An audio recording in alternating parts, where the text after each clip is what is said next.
নমস্কার, আমি একটি কবিতা বলছি। কবিগুরু রবীন্দ্রনাথ ঠাকুরের প্রশ্ন।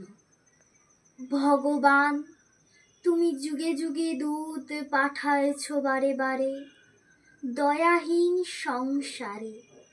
তারা বলে গেল ক্ষমা করো সবে, বলে গেল ভালোবাসো, অন্তর হতে বিদ্বেষ বিষ নাশো।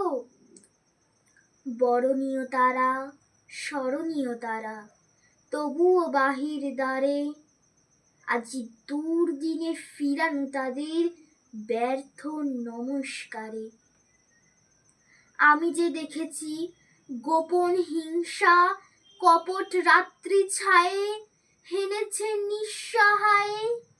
আমি যে দেখেছি প্রতিকারহীন শক্তের অপরাধে বিচারের বাণী নীরবে নিভৃতে কাঁদে।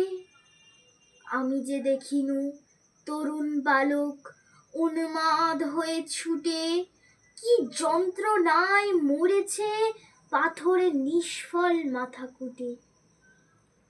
কণ্ঠ আমার রুদ্ধ আজিকে বাঁশির সঙ্গীতে হারা, অমাবস্যারে কারা লুপ্ত করেছে আমার ভুবন দুঃস্বপ্নের তলে।